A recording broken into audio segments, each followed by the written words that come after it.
Spoilers for up to chapter 40, by the way. If you're looking to continue where the anime's 12th episode left off, start with chapter 14 of the manga.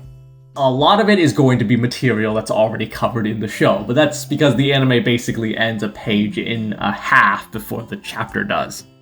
Yeah, it's kind of strange that way, but any further and it would have been a whole new set of plot developments that probably would have warranted a whole episode on its own, so I can kind of see why they'd close out the TV series on the Kisa Black stuff.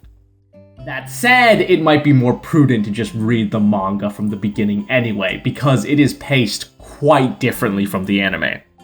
If you're looking to just experience the core story, I think the manga is largely the better experience, because the anime cuts into the pacing by peppering in a lot more Kisa 5 material.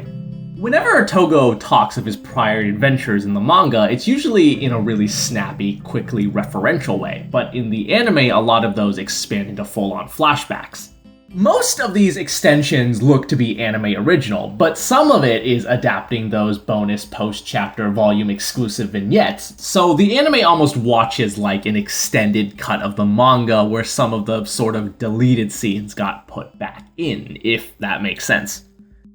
It gets outright indulgent with this in episode 8, where they take ostensibly a single page of the manga, add in all the related bonus material, and then further balloons it by filling in the gaps with references and cameos galore. Meta-contextually, it's almost like they took a clip show episode of Banso Sentai Kisa 5, a show that doesn't exist, and crammed it into this series. But the upside of the way the anime expands on the story in this manner is that it does better establish certain future plot elements. Kisa Black in specific gets extra layers as a result.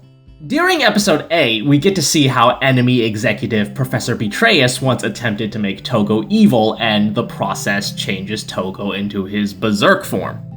As far as I remember, this specific bit didn't exist in the manga, so it's something of an intermediary foreshadow leading up to the form's proper debut in episode 11. Regardless, in both the anime and the manga, Kisa Black is codified as an actual power-up by Professor Pythagoras. Pythagoras and Betrayus have this classic thing of like having once been the best of chums who diverged wildly until they find themselves on opposite sides of the same conflict. So it's just wonderfully rich that the anime makes it so that even though their research has taken them down very different paths, they still end up at the same conclusion with Kisa Black. This paralleling goes further, as down the line, Betrayus becomes a nigh indispensable ally for the current party, taking on a lot of the same roles that his friend Pythagoras did for the Kisa 5. It's a little addition that adds a shade more to what's coming in the future. My personal nitpicks with the pacing aside, the anime really takes advantage of the fact that it's something of a follow-up to a non-existent series, so much so that as part of the marketing they drafted up faux synopses for episodes of Banso Sentai Kisa 5. Which, again, doesn't exist, but hey, it's a really fun marketing gimmick regardless. Speaking of marketing, Maximum Kisa Kaiser's tweaked here and there, presumably to make it more easily replicable in plastic for the upcoming model kit. Not sure I'm a fan. Blue's mecha looks like it's just the wing pack for the robot now. It's not as fully integrated into the Megazord as I'd like. Most of the design changes are even more minor. Yidra's outfit is more obviously a dark shade of purple. In the manga's colored illustrations, it's often borderline black, if not outright so. If she's going to be Kizuna Magus eventually, in true Ranger fashion, her civilian wear should color match, right? Amen in the manga is often colored to match Rania's color scheme, but the deep blue they went for in the anime is so pretty that I don't mind the change at all. The ferro relief got done really dirty though. In the manga, it's really easy to see that this is supposed to be something of an equivalent to a Kamen Rider's mid-series upgrade just from how much more intricate and detailed it is. Admittingly, it's still not hard to glean that fact from how the finisher is a souped-up version of the base forms, but it lacks the immediate visual punch now.